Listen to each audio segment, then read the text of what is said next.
Hello ladies and gentlemen of YouTube, welcome back to another video. And in today's video, it's just going to be a bit of an update. But anyways, if you weren't here for the last video, basically I talked about this guy named Ronald Irwin, who goes by an alias Mark, and he is found on the YouTube channel Zebra Corner. And basically what he did is he got caught, as EDP would say, trying to meet up with a little girl to get a cupcake and then go home. Except this guy didn't actually get to go home. He got arrested and he is now a convicted sex offender. What I have today is just more evidence, more updates that I will be going over today. But real quick, before I get into that, I would like to shout out one awesome, amazing guy who was actually the reason I decided to make this entire update to begin with. At first, I wasn't really going to do it, but since he brought it up to my attention, I figured I might as well. But yeah, anyways, let's get into today's video. Hey guys, it's Enemy from the future here. So I had already had this recorded where I was going to show you guys how to get onto Ronald Irwin's profile for this, to see all the evidence.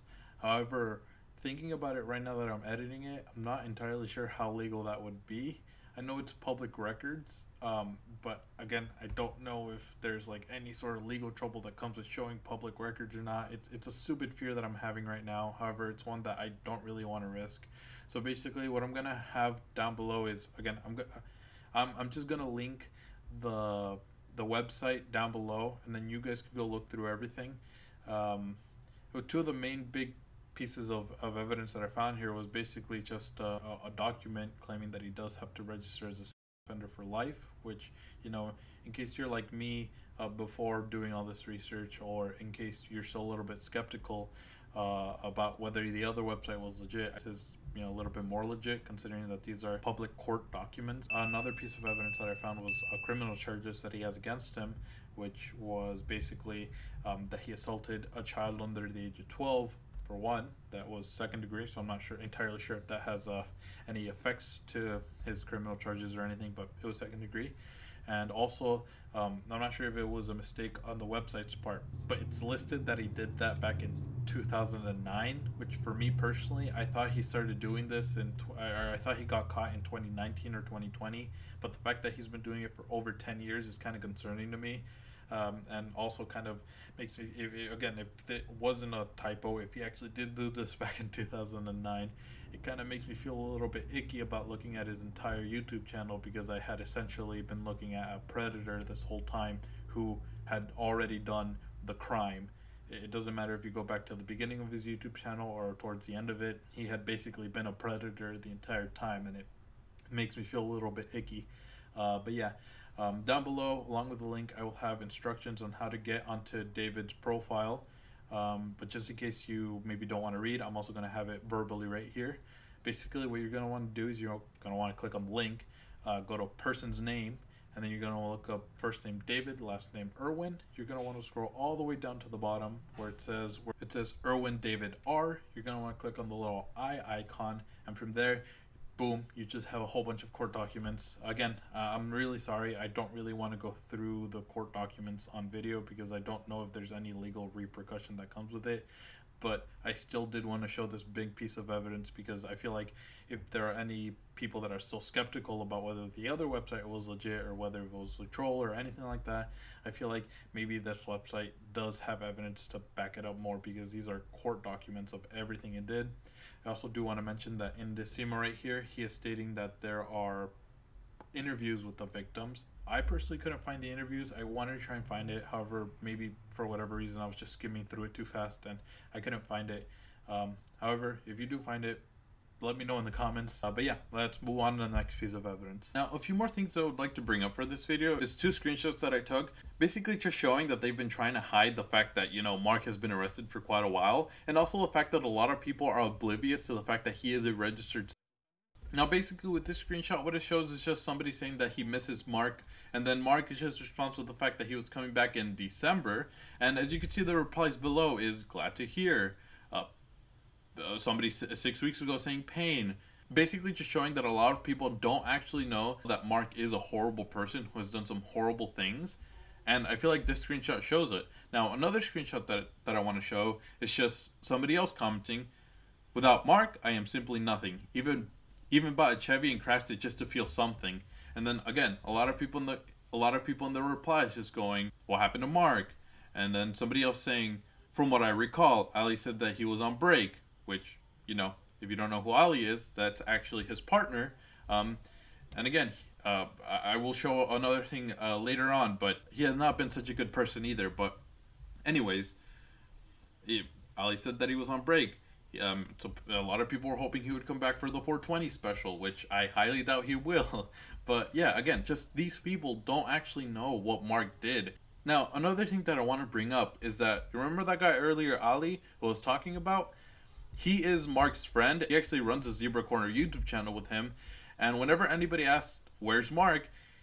And I have a pretty hard evidence right here, is that he tends to cover it up. He doesn't actually say where Mark is. He just kind of makes a little bit of a joke about it, which maybe I would kind of understand if he didn't really know where he was, like he just disappeared off the face of the earth. But given the fact that I knew about this information a year ago, it's kind of hard to believe that somebody who is friends with Mark does not know where he is. And again, he kind of covers it up here, where somebody asks, where's Mark? And he's like, oh, he's in Boston.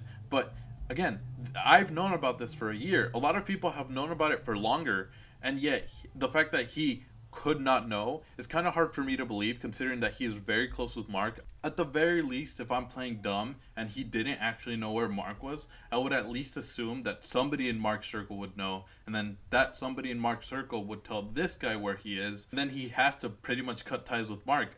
At least I assume he would have to, because again, his friend harmed a child under the age of 12. Now, me personally, if I had a friend and that friend harmed somebody under the age of 12, I wouldn't be friends with him anymore. I would cut ties with him. I would make a video exposing him, or at the very least, I wouldn't be covering up for him. And again, this was 3 months ago. This information I've known for a year now. I would assume that he would have known, and I would assume that maybe he does, but he's just trying to cover up, because somebody brought up to me that whenever anybody brings up that Mark has been arrested or anything like that, Ali has been known to delete those comments or just straight up ignore them. You see comments like that, the least I would do is investigate and confirm that this guy is a predator. But again, it just shows that he's trying to cover up for a pretty horrible, awful friend. Why he would do this, I don't really know. He's kind of risking a lot of his reputation online if this gets picked up by somebody big. A lot of people will see him as just an awful guy as Mark, because again, he's just been covering up something that his friend did, and he hasn't really brought it up. If you don't want to talk about it online, it's fine. Don't talk about it online, but you don't have to cover up for your friend. You don't even have to go into specifics. You could just say, I'm no longer friends with him. I cut ties with him. The reason is personal, but I'm no longer talking to him. Instead, this guy is covering for him and still playing into his character, going, he's in Boston. Now, there are two last things that I want to talk about. One thing I was going to talk about in the last video, but I didn't really find an appropriate place to put it, and I kind of want to add it here because I think it's kind of funny. And then the one that you see on screen right now is basically something that I just found out literally right after making my video. That's that Mark was actually in an ad. This is an ad for what I can only assume to be like a mini theme park or something like that. If you guys want to see this video, I'll have it linked down below. But basically, in this video, he was just kind of making anus jokes, and he was kind of talking about, going into this guy's anus. Now, if you look at the guy right here, to me, he kind of looks underage, so I find it kind of funny that, 3 years ago, before what I assume anybody knew what this guy had done, he was kind of making inappropriate jokes to somebody who looks a bit underage. Now, I can't confirm whether this guy is actually underage or not, but just one look at him and he kind of looks like he's a little bit of a teenage boy. And Mark making these jokes is definitely not doing him any favors right about now. Now, the other thing that I want to bring up, which I was going to bring up in the last video, was that right before Mark actually disappeared off the face of the earth, he made a parody about a Subway commercial. And in the Subway commercial, he says this. At least they stepped up the spokesperson, though. Hey guys, remember me, Jared Fogle? Does anybody have any spare change? All I have are these Chuck E. Cheese tokens. Get the fuck away from me, weirdo. Okay, yes, sir. Yeah, Mark, he's a weirdo. I mean, yeah, Jared Fogle is a fucking weirdo, but so are you. But anyways, guys, that's going to do it for today's video. I'm really sorry if this just seems like it was a bit of a ramble and if I was not at all organized. Now, I'm not really much of a commentator YouTube channel. I'm pretty much an amateur at this stuff. The only reason why I made this video was just to bring this kind of information to the internet's eye. Because again, I don't think this guy should really have a platform to stand on if he ever gets out of jail. So yeah, that's one of the only reasons I'm making this video, is because I've seen that nobody else has made this video.